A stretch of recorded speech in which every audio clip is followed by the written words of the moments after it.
This is the Concealed Carry Podcast, Season 12, Episode 11. And welcome to the Concealed Carry Podcast, part of the concealedcarry.com network, brought to you by HK. Today is Friday, October 3rd, 2025.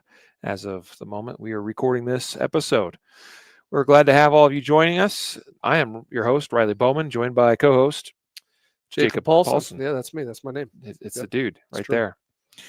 Glad to have you with me on the podcast here today. We are talking today about our justified saves. Well, this is a justified saves episode. So we got a whole bunch of great stories to share with you today of defensive gun uses.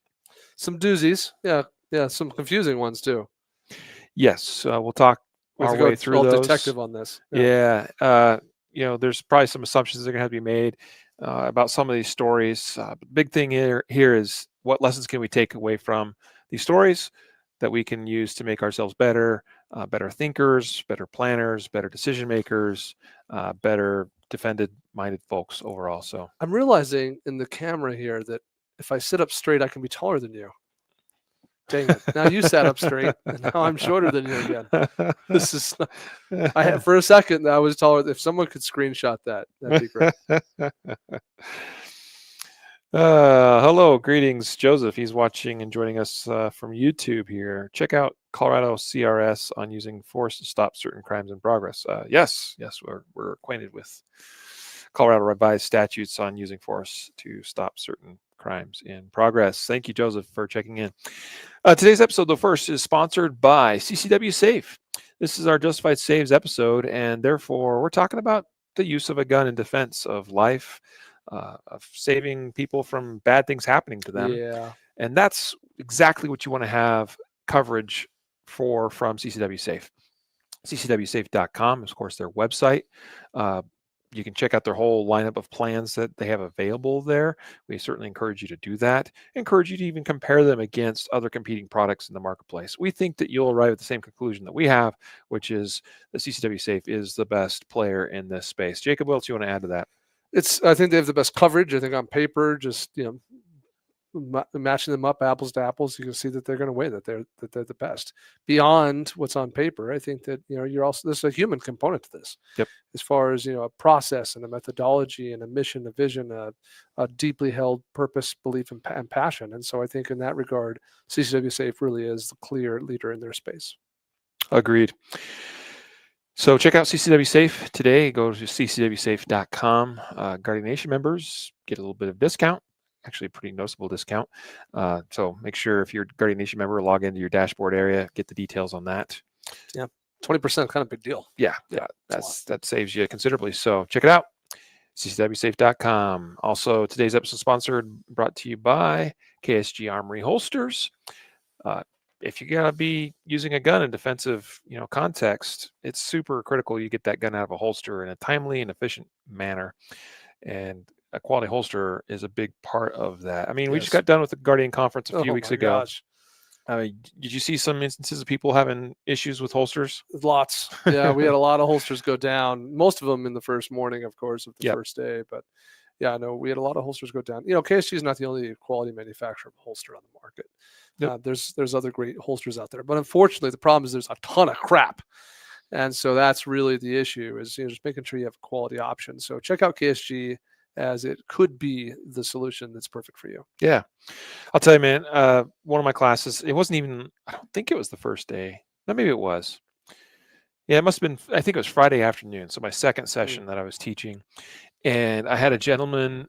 The first hour or two of class, he did a good job. I didn't notice anything wrong. I mean, I noticed that his holster was not maybe the greatest, but he was getting things done, and I didn't have any concerns just because I didn't see any safety issues. It didn't seem like there was a major problem there. But then about the third hour of a 4-hour block, all of a sudden we started having issues. And so what started happening is he would go to draw and his whole holster would come out of his waistband with the gun. Yeah. And that's because... let me guess. He said something like, this has never happened to me before. Yeah. That's what they always say. I've been using this holster for years. This has never happened. Yeah. And I'm not trying to put this person down or make we're them not feel here. bad. Right. I'm suggesting only that that's the pattern, because you show up in that kind of a training environment. Environments could be new to you. You never really pushed your holster in that way, Mhm. and that's why it's important to field test our gear. Yes, 100%. Yes, you're exactly right. We're not here to disparage people or their gear necessarily. We are here to provide quality gear. And in the context of that class, I was like, look, this is what we call a learning opportunity. You came to class. This is one of the great reasons why it's good to get out and do training courses or to maybe shoot competition, even with your carry gear, because those are great opportunities to test your gear to see, see that it works or not. Yeah. And this is a gun and a holster combination that clearly he had not tested adequately, and he now found this is a problem. And so he left that class resolved to buy a KSG Armory holster. Sweet. I love it when it works in our favor too. Unfortunately, he did not have. I knew we didn't have anything on hand that would accommodate. I'm trying to remember what gun it was. It was a Hellcat. Is what it was. I was like, I'm pretty sure we don't have anything on site for that, but you can get it on ksgarmory.com. So that's what we're going to send you guys all to here today to go and buy your next quality holster is ksgarmory.com. Let's get into our episode content now. We've got a bunch of stories lined up. We'll try to cover these in an efficient manner. First up, this one hit the news waves earlier this week, Jacob, here locally. It's not actually a justified save story. And longtime listeners, you know that typically when we do justified save episodes, we usually talk about what not to do's. Quite commonly, we lead off with what not to do stories. Quite often they are justified save what not to do's. And we have a few of those. Yeah, we do have a few of those, but this was actually not a DGU incident. This happened though at a school. This happened at a middle school in the Highlands Ranch area of Colorado here, not too far from where we're based here. Ranch View Middle School. There it is. I was looking for the name of the school. So what happened here is actually a neighboring house to the middle school. A guy sitting inside his house is cleaning his gun, is what the story says. So usually as part of that, we take a gun apart. I think you can probably see where this is going. Yeah. Writings on the wall. It's probably a Glock or something like that, that has the kind of situation where you got to disassemble the gun, and part of that is pressing the trigger to get it to come apart. And so there's actually a staff member and a student outside the school that witnesses and hears a pop as apparently this gentleman fires off a round trying to disassemble this gun. And not only does the gun go off and launch a bullet through his window of his home, but it strikes an exterior door of the school. So yeah, not clear to me if the window was open or not. Yeah, I'm thinking ballistically, but right. But regardless, there's an impact on a school. Yes. The structure of the building itself of the school. Yeah. So I mean, bullet went. It does say it traveled through a window. Yeah, I mean, to your point, I guess it could have been window open or whatever. But yeah, it traveled to the school and impacted the school. Very, very, very concerning. So this is our first what not to do today on the podcast. Is this is a problem. We're already walking on ice here in Colorado after that shooting in Evergreen High School. What, a month ago now? Yeah, about a month. And so people are already on edge.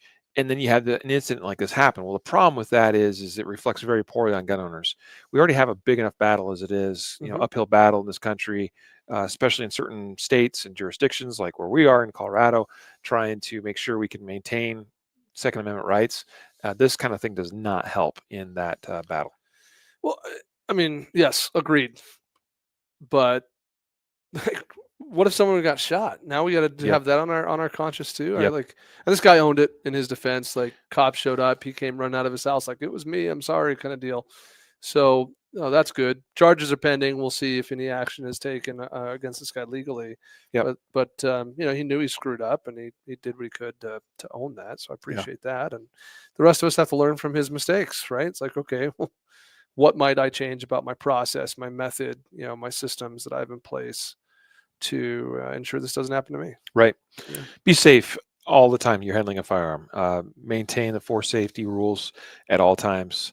The big one there for me is be aware and attentive to what you're doing at all times with the gun. Part of that is understanding, hey, if I need to press a trigger to disassemble my gun, I need to be aware and attentive the fact that when I press that trigger, the gun could fire if I have not properly unloaded the gun. So make sure you're obeying those safety rules at all times, folks. Well, and think about your backstop. You know, the window that faces the school, probably not it. Right. So like there's layers to this, right? Yes. Like it's not just like, hey, make sure the gun's unloaded. Like, yeah, do that for sure. Like triple check it and all the things. Like maybe even stick a barrel block in it before you take it apart. But beyond that, let's also acknowledge that some directions are safer than others. What's my process? What's my system? What are my tools that mitigate risk? Yeah, 100%.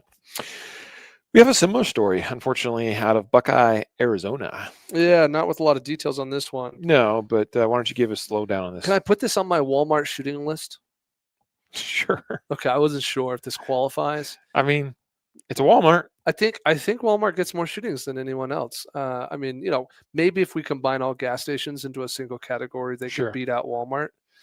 But I was going to say top categories would be Walmart, obviously gas stations, Waffle Houses. Waffle House for sure. Oh my gosh. Trying to think if there's any other common trendy ones we see a lot. McDonald's. This one kind of hits on both those categories. Yeah, that's right. This is McDonald's and a Walmart. Yeah. So tell us about it. Yeah, we don't have a lot of details, but dude is sitting inside the McDonald's that's inside the Walmart, and the gun fires around while he's sitting there. Like, that's really all we know. Like that's the extent of the detail. But I hope these episodes are entertaining. Like there should be entertainment to dang near everything we do in life.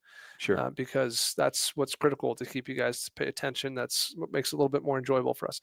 But like for a second, like the entertaining aspect comes because deep down inside of you believe this would never happen to you. So it's easy to kind of make fun of or make light of someone who you perceive to be some idiot, moron, jerk, whatever, that cooks off around inside the Wall Donald's. Yep. I made that. See how I did that? The Mickelmart. Yeah, it was a McDonald's inside a Walmart. McDonald's. So, anyway, so it's easy to put that guy over here and be like, it's not me. Like I would never. But I'll just ask for a second. Like, have you ever been in a public place and adjusted your gun? Yeah. Right. Like, and if the answer is no, I'm like, bullcrap. Like, I bet you have. I bet most people listening to this have just make an adjustment. This is off, something like that. Now, I think most of those adjustments are probably pretty dang freaking innocent. Gun stays in the holster, quality holster, like really shouldn't lead to anything. Yeah. But we start taking this step further. Okay, well, have you ever been making an adjustment and got the gun out of the holster? I mean, we've seen a number of stories where people have shot themselves or cooked a round off through a car because they got their gun out of their holster and handled it while in their car. Right. Sometimes while driving. Yep. So I guess I'm just trying to say, like, hey, for a second, just say, hey, what can I learn from this? Like, am I managing any of that kind of administrative handling properly and safely? I'm postulating that's what happened. Yeah, let me just. For all we know, it's a SIG P320. Let me just hit on a couple of things here that potential answers to this. It could be, all right. It could have been a gun that did not fit a holster properly. Sure. Right. I've seen that happen. In fact, I've seen it happen to me way too often where people get a gun, they can't find a holster that quite fits it, but they find one that's close enough. And the problem with that is does it properly and fully and completely cover the trigger guard? Okay. I've seen people using a holster. They're like, well, this is the closest thing I could find. It goes in, but yet the trigger guard's still exposed. Okay. It could be that also I've seen some poorer quality holsters. There was actually a video that went around the social media a while back of a gun. It was some kind of not a true Glock, but like one of the not Glocks, kind of not Glocks, kind of custom deal or a home built one. And it had something to do with the trigger, and the trigger was there was a problem with the trigger, but there was a problem with the holster, and the holster made contact with the trigger as it was inserted into the holster. So the trigger guard portion of the holster was, in other words, too depressed. Sure. So we're very careful with the holsters we make at KSG Armory that, make sure that like there's nothing protruding into the trigger guard, just a little bit so it locks onto the trigger guard, but not so much it's going to actually make contact with the trigger or anything like that. So that's a problem. It could be something like a soft-sided holster that's not, where something could push through the holster material. It could be the gentleman was carrying not in a holster. Sure. Right. Sure. and he's got other things mixed in with the gun, or he's putting his hand in his pocket. Maybe it's a pocket holster or a pocket gun, and he's messing around with it. I'm reminded, actually, I think it was another Walmart, or not Walmart, but McDonald's, where a gentleman's standing in line waiting to order, or he's waiting to get his food, and he's got a gun in a pocket holster or just in his pocket, and he's messing around with it in his pocket. Yeah. And fires off a round right into the floor of the McDonald's, and as soon as it happens, he's like, what? Who did that? Where did that come from? Like, totally trying to play it off, and everyone else there, of course, knew exactly. Like, dude, like, clearly, like, My mind goes to the dude in the elevator. Remember the elevator surveillance? Yeah, he's out. He's a off-duty cop. He's out shopping with his wife, and just does some basic, unnecessary, probably administrative handling of his gun, and shoots himself, moving it from his holster to his pocket of his jacket. Yeah, that's what it was. Yep. So anyway, I just just a warning note from me to not be dismissive of these stories, but to consider, what you might learn. It can happen to anybody if you are not, following those 4 safety rules we just talked about. That's right. Yeah, okay. That's right. So there's a couple of lessons learned there. There's one more here. This one actually involves a gun being fired at somebody. In fact, somebody is struck and killed. This starts as a road rage incident in Phoenix, Arizona area. It's very unfortunate. We see these kinds of things happen again too commonly, and again, these reflect poorly on us as gun owners and concealed carriers. But we got to talk about this stuff because this is important. This one has to do more with a poor decision that was made. We're lacking a little bit in detail, so that's true. There's a potential benefit of the doubt on this, but continue. That's fair. However, I think if you charges have not been filed, if you take it from what is just said here, all right. Okay. That's how I think we have to read it, and at the very least, sure. we can postulate. We can take it at its word and go, what's the lesson learned from this? Well, probably not shooting people just because they approach you at the window and spit on you. Way to kill the teaser on that one. Yeah. So there's 2 vehicles involved in road rage in Phoenix.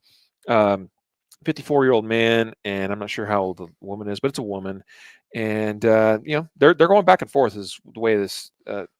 Driving erratically for a few blocks. Yeah, people reported that both of them were driving erratically.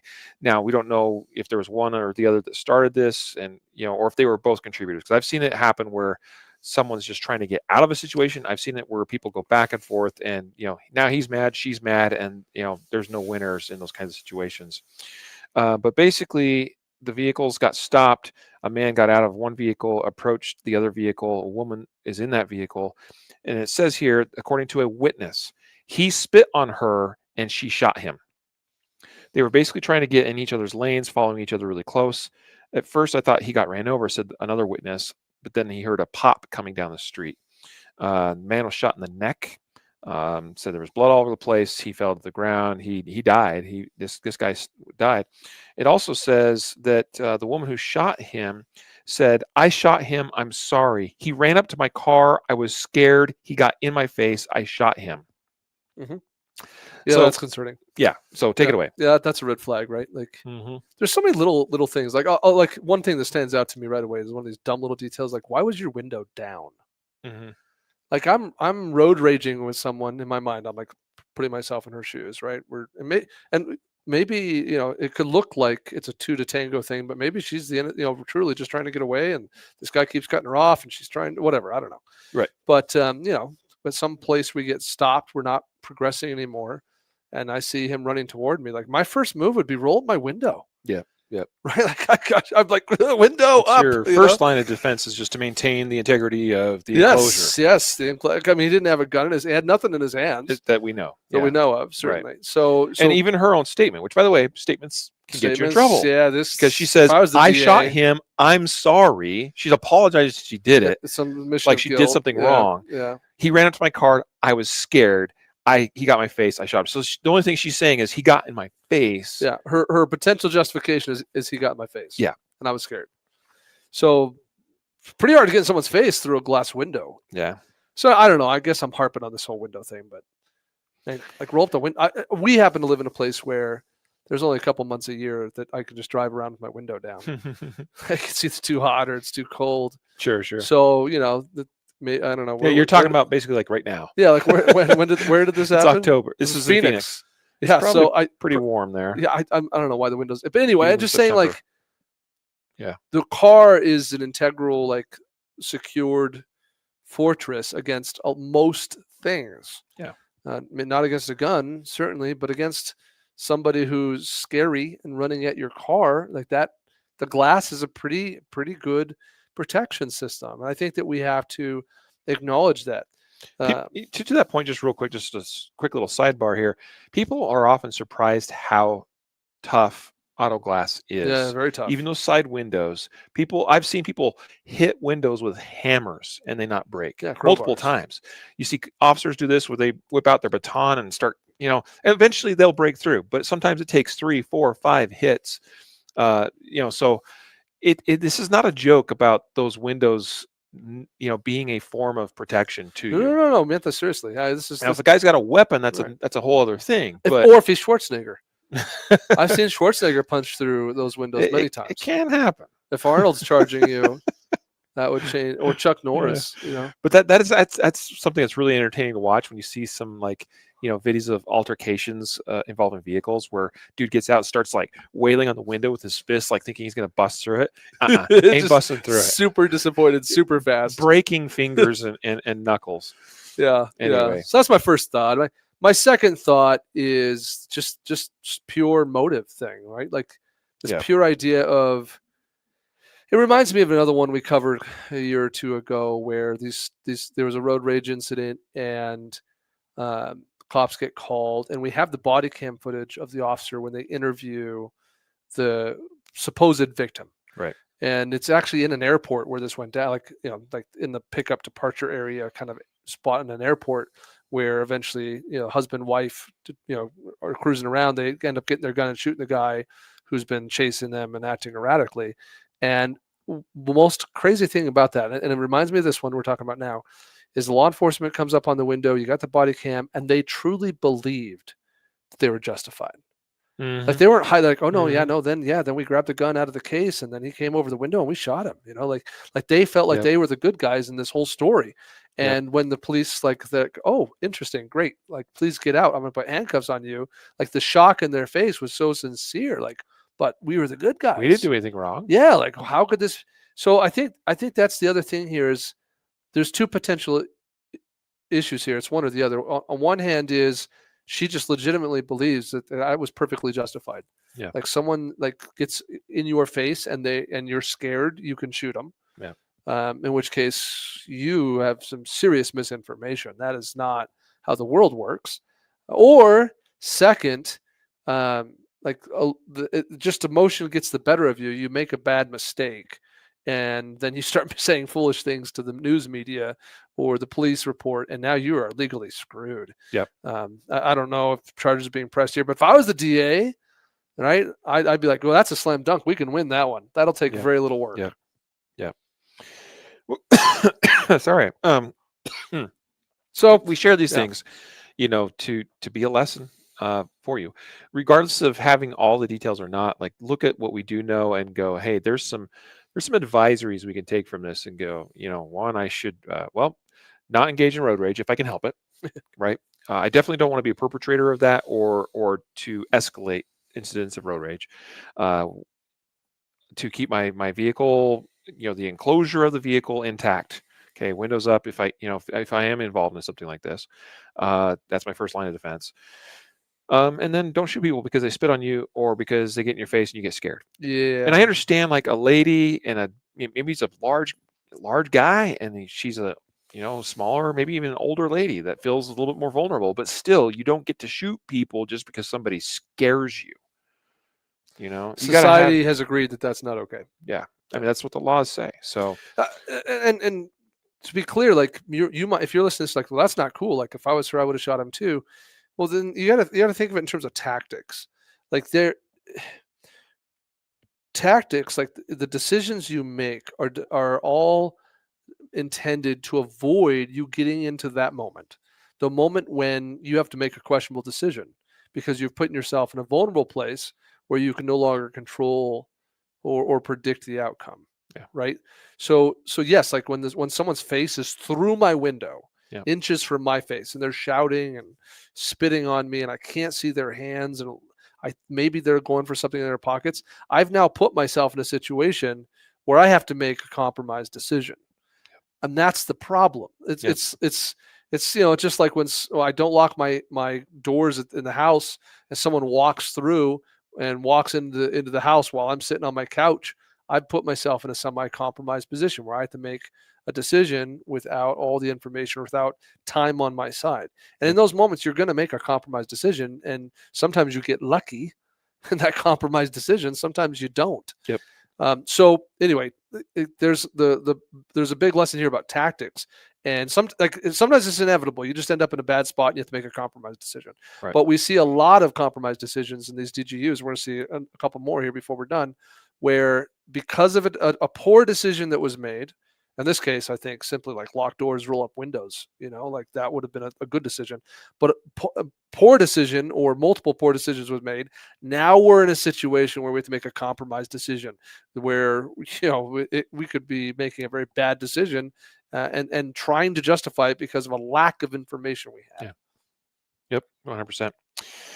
Let's get now. That was the end of our what not to do segment here. So let's go to now some DGUs where, even with some of these non what not to do DGUs, there can still be some things that, that are lessons learned of what not to do. Sure. But generally, how we categorize these were more of a justified nature. They seem to read as though what happened was justified.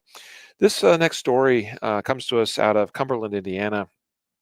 And says the title here is "Woman Shot and Killed 30-Year-Old Man Who Was Allegedly Sexually Assaulting Her in Cumberland." Do you want to give us details on this one? I think I shared the last one, so yeah. I'll hand this one to you. Please show up. There's a body. What happened? And here's basically what we get from the story. Here's the narrative. Police say the woman. Oh nope, back up. Sorry, an ad loaded and it pushed my screen down. Okay, here we go.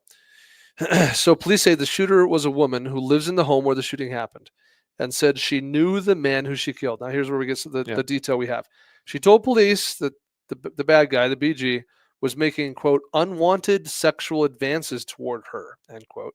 She told police she tried to get away from the BG, but he followed her. We're going to come back to that. Mm-hmm. And she said he started to sexually assault her. The woman told police she managed to get her gun and shot him once. So, yeah, we have a sexual assault that unclear where it begins, but it ends in her home, mm-hmm. where somehow during the course of that assault, she's able to retrieve a gun and shoot him. There is one additional key detail here. We don't always get these kinds of details, but this goes again to it speaks to the likelihood of this being absolutely justified. It says that she had injuries from the assault that had to be treated at the hospital. Yes. So clearly, this is not just like, she made anything up here or imagined he was trying to sexually assault her. No, he actually did some things to her that required treatment in the hospital. And so this is a very, very dangerous, very scary situation. What's interesting is the first thing I noted, Jacob, is we don't know what it means when it says he followed her, like where things are happening at exactly and what that means. Yeah, was she out for a walk with the dog and he followed her, or like did he come in the house and he followed her around the house as she told him to get out? Yeah, right. It does say that she managed to get her gun, and a lot of times when we read those kinds of things, I read that as gun's not on person, mm-hmm. gun had to be retrieved from somewhere, and we talk about this we've talked about it a bunch over the years about people in a lot of home invasion situations. And I understand people not wanting to carry a gun while they're home. I also understand if you are awake in the middle of the night, you're not sleeping with your gun on you. Sure. Right. So there's times and contexts where it makes sense that you're going to have to retrieve a gun, but there's plenty of instances we've covered over the years where people, it's middle of the day, they're up and about, they're not asleep or being disturbed out of their bed, but they're having to go and get their gun to defend themselves from a violent attack, a break-in, a home invasion. These are home defense gun owners. Yep. I got a gun for home defense. Yeah. And it's in the home. So if there's a home defense scenario, I got to go get their gun. Like that's right. I think there's a lot of American gun owners that would describe themselves that way. Like, yeah, right. I got a gun for home defense. So it's in the house. Right. Yep. And so, well, you want to be thinking about where is it in the house?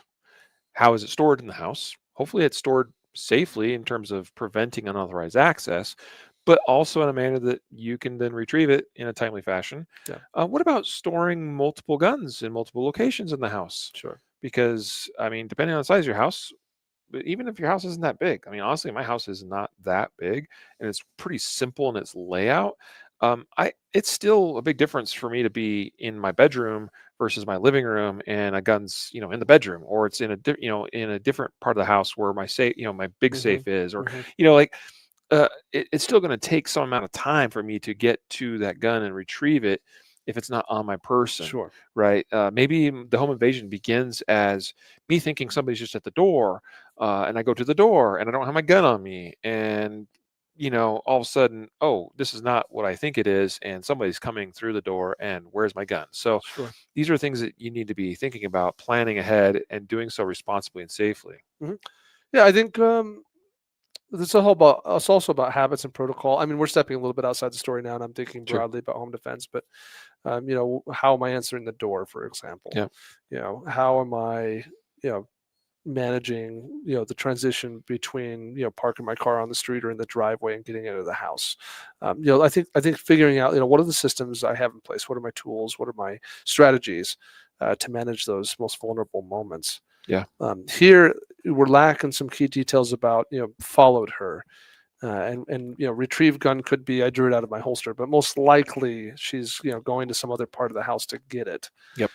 So yeah, there's definitely lessons there, I think, that you've enumerated. Yeah. And many of these kinds of incidents, sexual assaults that happen at a residence, are often somebody that does know the perpetrator. I'm glad you brought that up because I was thinking about that. 'Cause she says in here that she knew him. Yeah. So this is not like some random stranger that followed her while she was walking through the neighborhood. This is Yeah. probably a neighbor, coworker, someone who knows Former her from lover something. or a Sure. current lover. Right, right. We don't know. But someone who flipped the switch, went over the edge, Yep. and decided today's the day I'm going to go nuts, do something nasty, horrible, violent, evil.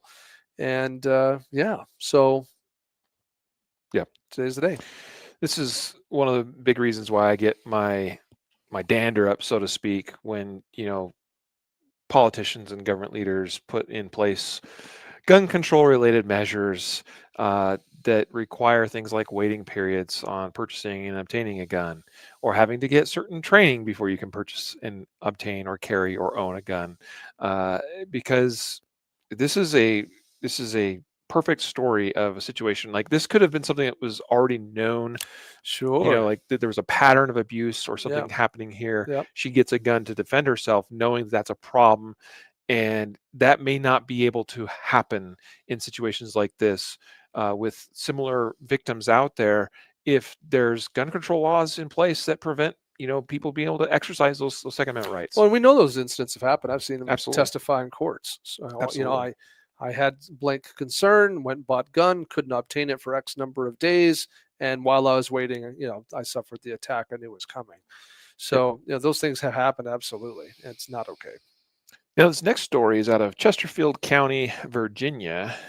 This is a very similar story, which is why I included it, because I was like, these are, I mean, here's two instances that happened within days of each other, in different, areas of the country, different cities, different locations, very, very, very similar. This happened, again, in Virginia. It was a 38-year-old man. It was shot and killed early one morning. And it specifically says in the article, in fact, the headline is 38-year-old man killed in justifiable homicide. So they are investigating this and making the assumption right from the get-go this was a justifiable homicide. Well, why is that? Well, it says that officers arrived at the scene. The initial report was an assault with a deadly weapon. It says they arrived, they found a man, now identified as 38-year-old man. We generally don't give names of bad guys on the show here, with multiple gunshot wounds. He was pronounced dead at the scene. It says it started as a domestic dispute after he had assaulted a woman and threatened her life while brandishing a firearm. Yeah. Okay, so again, domestic dispute, violence is occurring, abuse or assault is happening of a woman, this man, and it's in this case it says he was brandishing a firearm. Yeah. She shot him multiple times and killed him right there. Now, it doesn't say whether she took this man's gun, managed to take it away from him, or if she had her own gun. And frankly, it's irrelevant. But here again, a very, very similar situation of man assaulting a woman, and she defended herself. Yeah, it's domestic. Means there's some sort of existing relationship there, right? So, is this the ex-boyfriend, the ex whatever, or current? The current. We don't know. Right. Yeah, I mean the husband and wife for all we know, I suppose. Yep. Smacking her around, gets the gun, makes a threat with the gun. Oh crap, some retrieves her own gun, presumably, and bang bang, game over. Yep. Good for her. I mean, it's terrible. We don't wish these things upon people, but if you are going to be violently assaulted, it's justified to use deadly force in response. Yeah, I mean, I'm sure she has to deal with that, right? That's tough. But good for you, because the alternative is that you're now the one that's dead potentially, right? So that's why I say it's good for her, because victims don't deserve to die. Okay, bad people sometimes deserve to die. I'm really upset with this next one. Tell us why. I was just in Wichita. Yeah, I saw that too, and I was like, hey. I had great food there. Yep. Both times on the way to the Guardian Conference, we ate at Bite Me Barbecue. Yeah. It was fantastic. It was delicious. It was great. They had this pickle bar that Riley was into, full of disgusting pickled things. That's not true. It's delicious. Not everything pickled is disgusting. Just the pickles. But actually, no, seriously, the ribs there were fantastic. Great. Yeah. Sausage was excellent. Brisket was on point. I mean, it was good.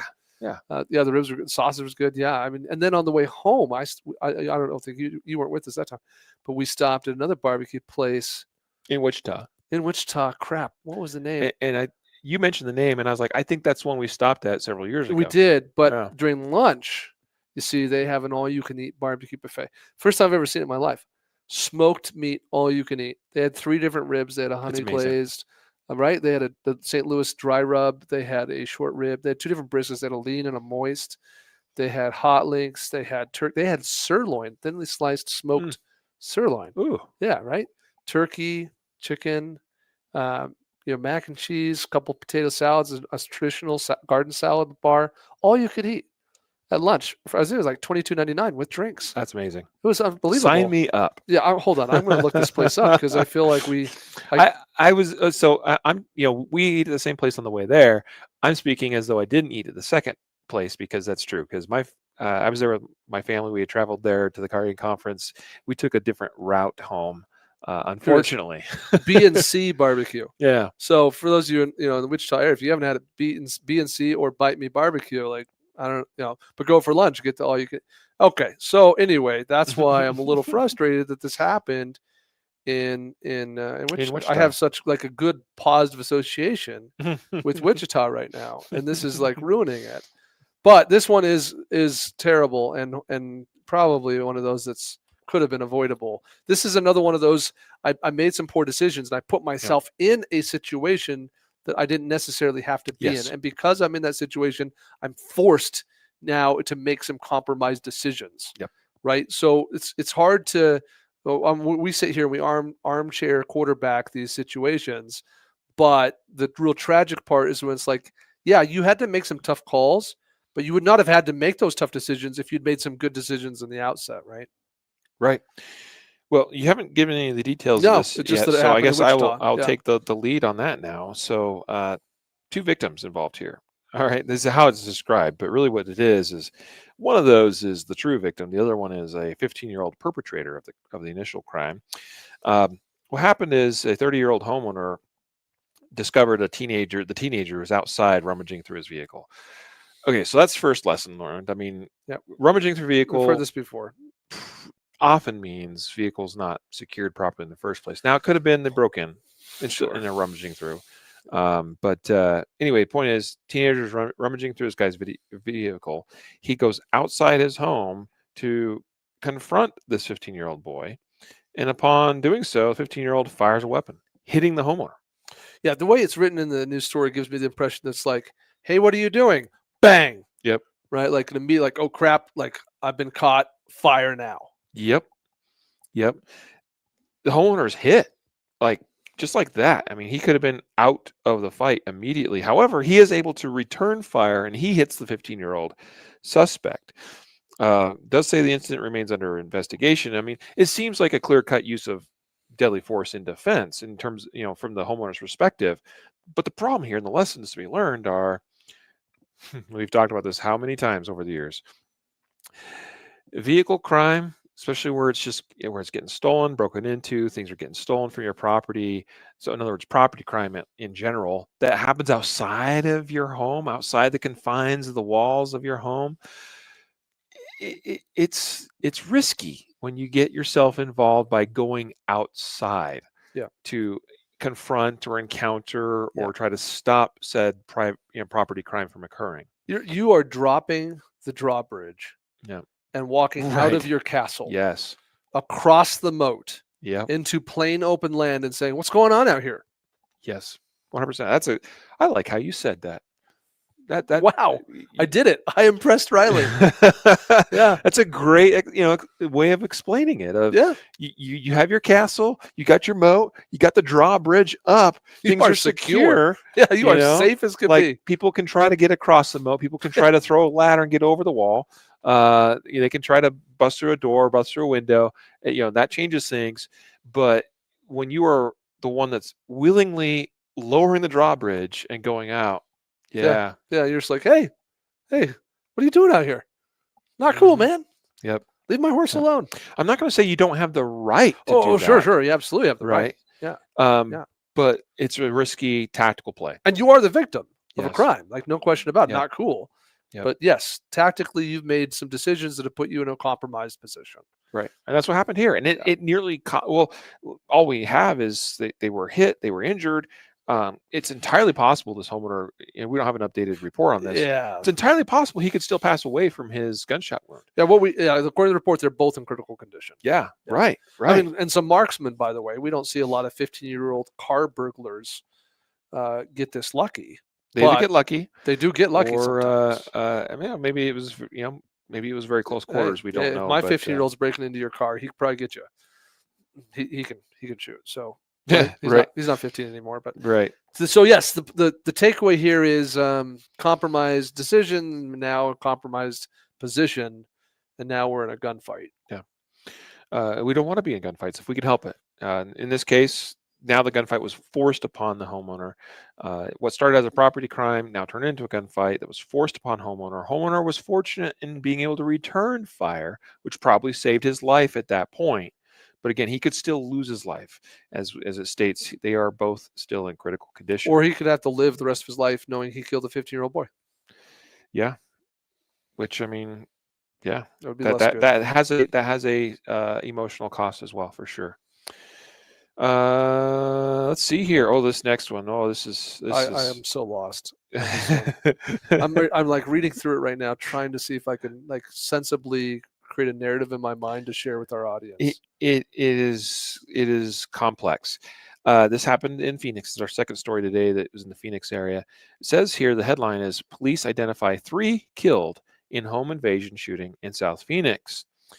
Okay, so the way this starts, let me see if I can explain it. I'll hand it to you and you can do some further explanation. All right. But police respond to a call. They initially discover a crash. There's 2 cars involved in a crash. Officers check in on that crash, and one of the men involved in that crash has been shot. And he's inside the vehicle, and he's been shot. Oh, okay, all right, we got an issue here. A crash, and guy in vehicle has been shot. They learn moments later, it says, that a second man was found shot outside a Burger King, so presumably in the area. Okay, so now we've got first of all, dude in car who was shot. Another dude found at Burger King shot. Okay. And then, he tells the detectives that he was shot at a home and gives the location. Okay. All right. So that's 2. Both of those victims were taken to the hospital and they're expected to recover, it says. They then go to the home to investigate. They learn that 2 men entered the home, one of whom was armed. And presumably homeowner says a person inside the house shot and killed one of them. This is freaking crazy stuff. It is crazy. Then says the resident retreated within the home. Hey, I'm going to give props right there. And as far as, hey, home invasion, Resident shoots, kills one, retreats, presumably back to a position of defense, place of cover. Okay, that's awesome. We don't hear about that very often. But then he says he returned To engage. when he hears another family member in the home calling for help. We've talked about this very scenario where it's like, hey, if possible, you want to, what's our acronym? IFDR. Right? Isolate the family. Isolate the family, defend the rooms. The ideal situation is if you have a home invasion, get your whole family isolated in one defensible spot, defend them from that defensible location. But are there situations where there may be family members in other parts of the home? Now we have a situation where we may not be able to just simply isolate and defend a particular room or location. So the homeowner goes back from their place of retreat, shoots and kills a second intruder. Again, trying to defend a family member calling for stacking help. bodies in the story. Right? And then it just says, during the gunfire, 3 men were shot and killed. Says the alleged intruders found dead inside the home. There's 2 of them, right? There's 2 intruders that said that were found dead inside the home. And it said 2 had intruded in the home. A third man was found deceased in a nearby alley. And we have no idea who that is. That's we have ID, but we don't. We can't connect him to the narrative. Was he? And again, there's still 2 other people who are shot and injured, like elsewhere. Here's the best construction I can give of this. What is going on? We have a home invasion. Yep. In that home invasion, there are at least 2 people directly involved in the home invasion, but presumably there's 5, at least 5.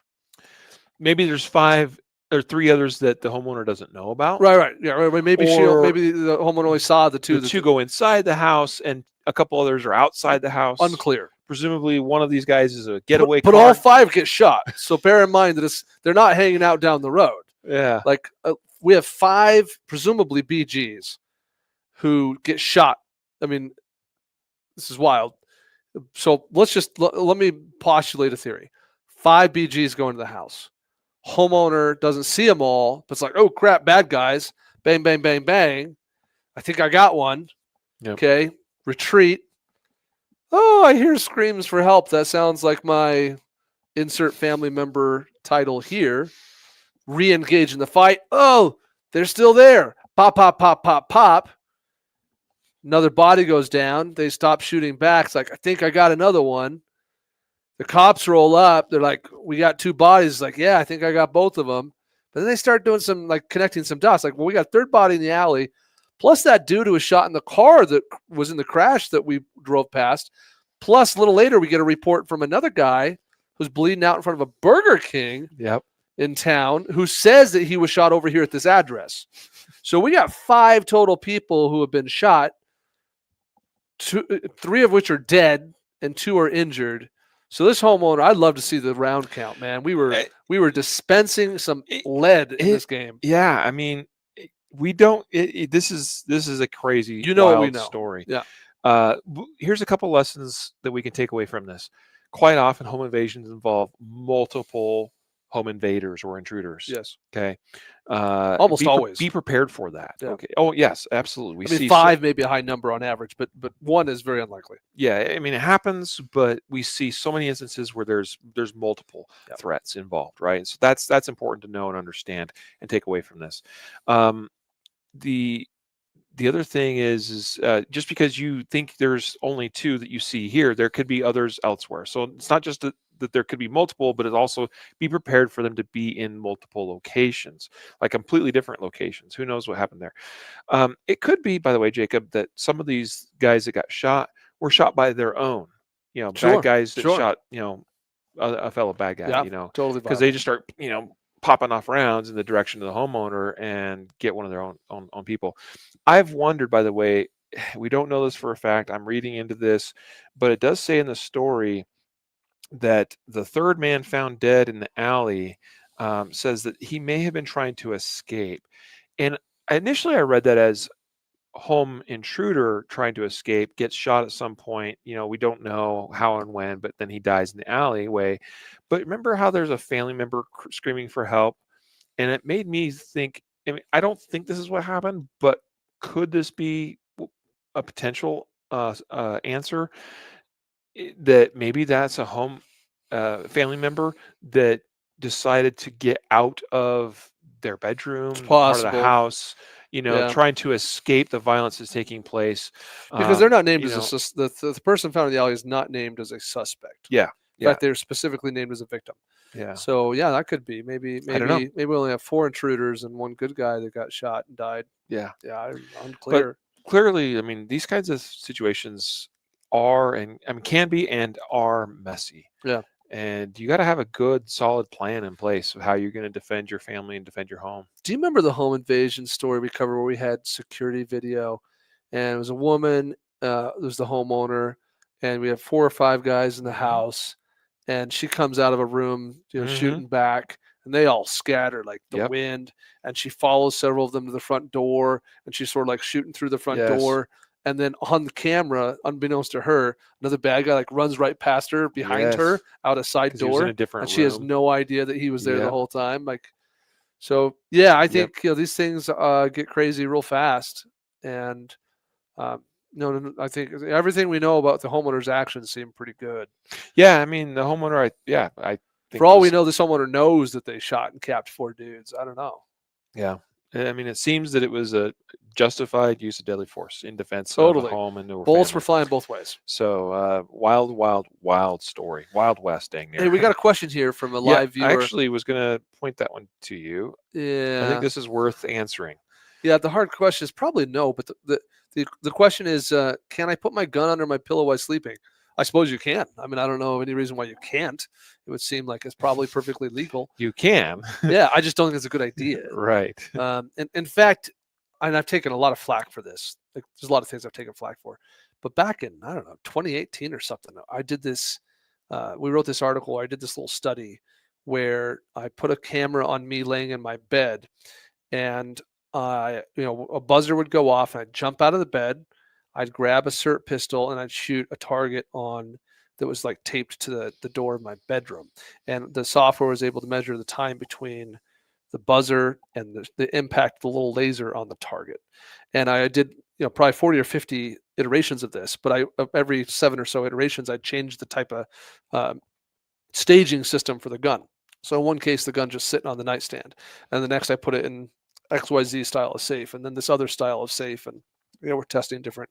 The idea was to see like how much faster really is it to just have the gun sitting there, under the pillow or on the nightstand or whatever, versus me having to retrieve it from a safe. And then looking at the safes, are some of these safes faster to retrieve the gun from than others? And the key takeaway, if you go read it, basically, is that the time gap, the difference, like how much slower is it to retrieve the gun from a safe that's sitting on my nightstand versus the gun just sitting on the nightstand, is about 1.5 seconds.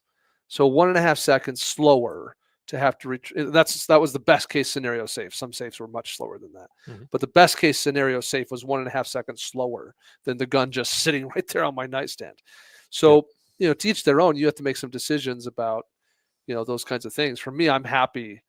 Like, it's not an issue for me to be slowed down 1.5 seconds in exchange for knowing that the firearm can't be picked up by the guy who walks into my bedroom while I'm sleeping that broke into the house, to know that the gun can't be retrieved by an unauthorized person when I wake up in the morning and yawn and wander downstairs and leave it sitting there on my nightstand, or to know that when I wake up in a semi-awake, semi-dream state and think I have an intruder and grab my gun and shoot and find out later it's my wife. Ask us how many times we've seen that story. Mhm. I don't have to worry about that happening. Mhm. So I strongly discourage sleeping with a gun under your pillow. Frankly, I discourage sleeping with a gun unsecured at all. 100%. You should. Here's what I will say. To the gun on a nightstand, gun under a pillow, uh, proposed solutions. Um, don't ever stage a firearm with a trigger exposed, because just in the act of grabbing the gun, you can miss, especially when it's dark, it's late, you're tired, you're half awake, whatever, and you accidentally snag the trigger. Uh, there we have some good commentary going on here where Davis, who is replying, says, or use a single action and keep the safety on. It's still possible to deactivate the safety. Uh, Your pillow could do it while you're sleeping. so I train when I grab a gun to grab it in such a way that if there is a safety, I disengage it and I hold it off. Yeah. Davis also, he commented here saying that this has happened to him in the night where he's accidentally squeezed the trigger on his Glock 26 and had it go off. So right there alone is good enough, reason why not to do this. Whoa, red flag. Alvin then replies saying, "No, sir, I keep it in the pouch." I don't know you mean a holster, or is it like a? I don't know.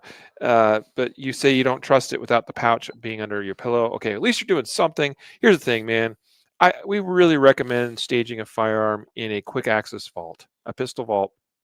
I get in and out of my gun, in and out of my quick access vault next to my bed every day, sometimes multiple times a day.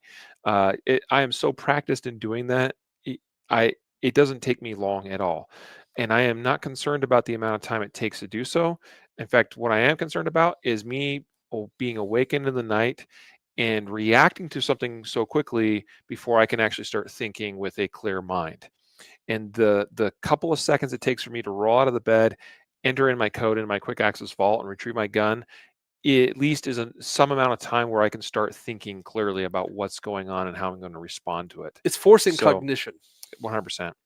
So that's where my answer would be as well. So good question, and appreciate you tuning into the podcast today. We've got a couple more stories here still to wrap up. We've got here, let's see here. This one was out of, it's loading. There we go. Freeborn County. I'm not quite sure where that is. Aden and Freeborn County. See if we can.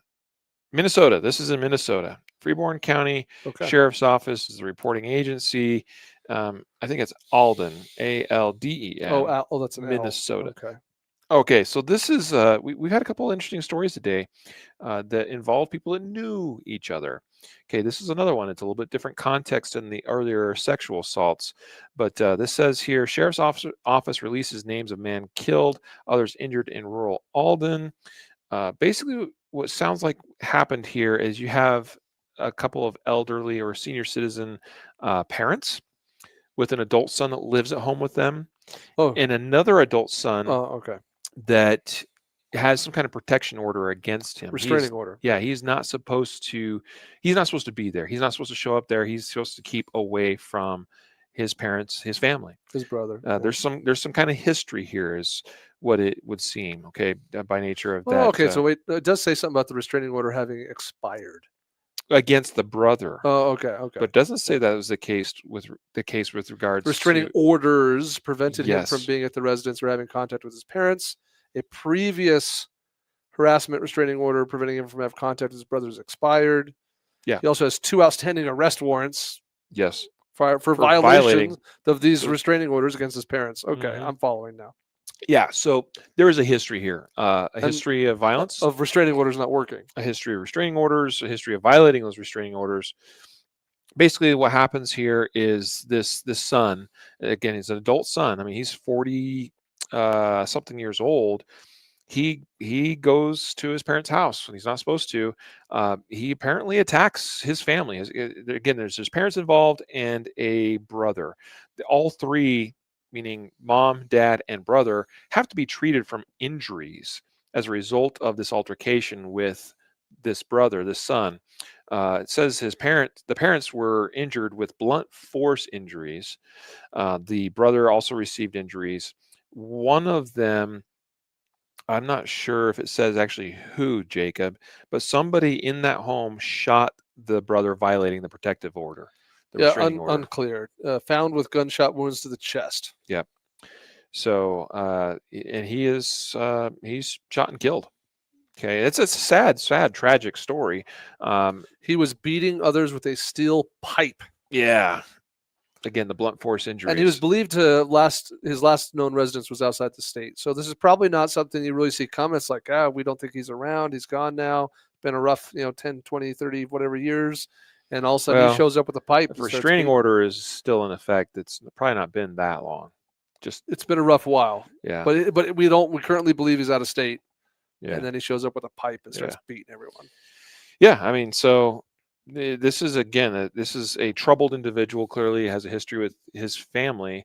They have obviously gotten restraining orders against him. Yeah. He has a grudge or whatever. Shows up to take action against them, and somebody in that home shoots and kills him. So Yeah, not that's cool. the justified save story here, and it's sad, it's tragic, but good on them for being able to defend themselves and prevent other people from being killed. Is there another comment there? Well, as a follow-up to our nightstand conversation, I was trying to see how that went. Oh, yeah. So Davis just adding, again, kind of you said something like this. Any intruder is going to know immediately to look for the nightstand or the drawer for a pistol and stop you before you can get it or take it away. That certainly could happen. And it sounds has like you've happened. got to keep this guy away from the house before someone really gets hurt. Yeah, referring to presumably the story we were just talking about. Yeah, I So, assume. Yeah. yeah. But, as you mentioned, as you alluded to, Jacob, restraining orders are just that. They're a piece of paper that supposedly, I mean, what it is if somebody violates a restraining order, gives you the authority, the power to arrest that individual. Which he It doesn't actually. had warrants for having done. Right, Yeah. right. But I mean, this is not to discourage you from getting a restraining order. It's just that we don't want it to become this false sense of security that, Yep. oh, I got this paper, I'm safe now. Yep, exactly. Yeah. This next story, it's our second to last one, is actually, I didn't have I probably could have found one, but I thought the detail in this X or Twitter post was good enough. That's where I found it, stumbled upon it. This is a story out of Chicago. Yeah, I think it was Chicago. Yeah. Chicago police. There it is. Yep, police department. Yep. So this involves a contractor of some kind, a construction worker who is working on a job. And why don't you tell the folks what happened here, Jacob? This one I'm also trying to put together, but basically, so we got our construction worker doing his deal, and a group of people pull up at the location. Yep. And Apparently, one of them is a known aspiring rap artist. I guess. He's known as Glizzy the Tweaker. Yeah. Yeah, I mean, apparently he's known enough that we just, when we tweet about him, we could just say his name. And I said that because I think I saw yeah. another social media post somewhere that identified him as being an aspiring. It doesn't say it in this one, but being an aspiring rap artist. But anyway, So our contractor says that he believes he was that he was part of a robbery gone wrong. So presumably these people are, maybe they think the house is empty, or I don't know what's going on, but they decide to rob the house is the perception here. Yep, and it's a contractor that's working at this house. Right, yeah, work. Construction contractor. Yep. So they enter the house, presumably, I guess it doesn't say that, but presumably they enter the house, and he fires shots at them, and it specifies that he has a concealed carry license. Yep. And he fires shots at them, and then they get away in a vehicle, minus, the Glizzy two people that were shot. Got killed. Yeah, yeah, the tweaker's done. So that robbery did not go the way they hoped it would go. This reminds me back when I used to be still in the construction industry, Jacob. I didn't always do this, but as I became more serious about concealed carry, I started carrying concealed even when I was working. It wasn't always convenient. It wasn't always easy. It wasn't always comfortable. I had to get sometimes creative about how I carried, because if I was wearing like tool bags or tool belt, Sure, that sometimes was challenging, but I had heard enough things and seen enough things happen, and actually worked on a couple of jobs in some not so great areas of town. Like I installed cabinets in the 5 Points neighborhood in Denver, which anybody knows 5 Points. I mean, it's an area that's coming back. It's being, kind of turned around, made a little bit nicer than it was, but crime was still, not super great in that area. And so I started carrying as a contractor, and so here's an example of where that came in handy. I wanted to add a detail that I think we've neglected to mention, which is that multiple guns were recovered from the scene. So this would suggest the contractor to not just see some people and start shooting them, but that he had reasonable cause to. There were multiple people, likely multiple of them armed, that tried to rob him. Yes, he shot and successfully defended himself and killed Glizzy the Tweaker. Yeah, too bad for Glizzy. Glizzy should. Yeah, it's too bad for him. Yeah. All right, final story. This happened in Florida, Pembroke Pines. A woman was taken to the hospital. Suspect taken into custody after a shooting. it says here, it was a Tuesday morning. 24-year-old suspect was arrested on attempted murder charges. That happened just before 11 a.m. and it started as a domestic incident between known parties. Seeing kind of a theme of today's episode here. It says a woman was shot and taken to an area hospital for treatment. A man related to the shooting was taken into custody by the police department, and the investigation remains ongoing. It says that one resident reported seeing an all-out gunfight, and that he watched what he believed were two men opening fire on each other. Don't know what led to that exactly, but what happened, unfortunately, for a third party here was that there was a female that got shot. She was kind of caught in the crossfire. It does. Oh, that's right. It does say here that it started as he went to the victim's house Tuesday and a dispute erupted between several people over child custody. Yeah. So I think you have a blended family living together, and one of the children's fathers, who's not part of the family, shows up, and that's the origin of the dispute. Yeah. What's interesting about this, I included it as a justified save story. We don't know who the good party here is. Yeah, not based on the info we have. Yeah. Right. We know that there's two men that start shooting each other. Presumably, one of them is the aggressor. One is, likely defending themselves. So, I mean, it would seem as though it's the man coming to this home to initiate this custody dispute. But that doesn't necessarily mean that's the case. And it reminds me of the case out of Texas a couple years ago, Jacob. Remember this one where it was a child custody dispute. Man shows up at a home. He's trying to either collect his child or whatever, and it's the man's ex-wife, and she's now with another man. That man comes out of the house with it was a Ruger, if I recall, the report on this was a Ruger pistol caliber carbine, and they're face to face, and the homeowner ends up firing around at the man's feet as a warning. He's like, "Hey, back off, get off my property," kind of thing. And the guy keeps pressing him, and and he kind of like makes a lunging move, and at that point the homeowner raises the rifle and shoots him in the chest, kills him. If I'm not mistaken, the homeowner faced charges on that. I don't remember how that ended up resolving. Yeah, I don't remember either. But anyway, it was a messy situation. Family is messy. Yeah. And very few of the people watching or listening to this have a world where you just don't have any drama in your family tree. Yeah. Like there's drama. It could be that you have. I was hanging out yesterday with a friend of mine. We were talking about guns and stuff, and he's got an adult child who has a history of theft and drugs and stuff, right? Like that could be a member of your family who has that going on. Could be you have restraining orders against members of your family. Could be that you've adopted somebody, or you're fostering a child, or you have a stepchild that has a questionable other parent. I mean, it's just family is messy. And it's emotional, and it leads to these situations. Not always. It can. Just saying it can. Yeah. We got to be careful. We got to be mindful. We got to be smart. Make good decisions.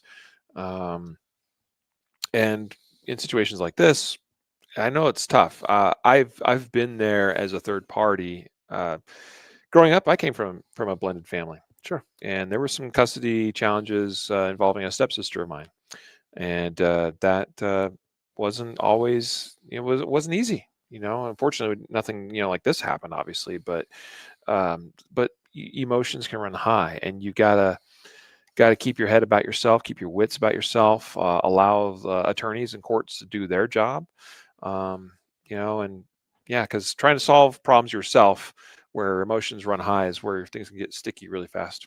Yeah, less than fun. Yeah. So that, I think, brings us to a conclusion, at least of our stories here today. Yeah, we got through them all. So there's another Justified Saves episode for you. I didn't realize, Jacob, it had been since the start of the summer since we did our last Justified Saves episode. So we'll try to get back on track of doing our Justified Saves more regularly. We'd like to try to do this at least once a month.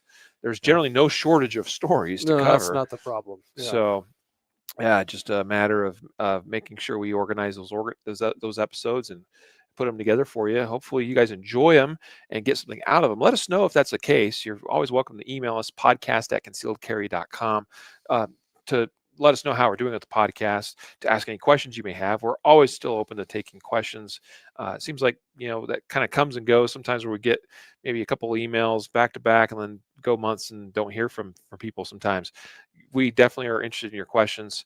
And we're also interested in you sending stories our way too. If there's something that you think is relevant and you would like to see us cover on the podcast, can't promise we'll always do that, but we'll do our best to, if there's stories or things that are of interest for our audience, we'd I'd love to say share. most of the time we do address, Absolutely.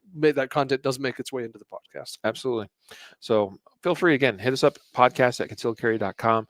We appreciate you listening and being a part of the Concealed Carry podcast, and supporting us and our sponsors as well that make this possible. Our sponsors again today were CCW Safe, which you can learn more at ccwsafe.com, and KSG Armory Holsters, which you can find at ksgarmory.com. And so with that, we'll leave this one to wrap it up. Jacob? Train right, train often, train safe. So you can fight hard, fight fast, and fight true. Take care, everyone.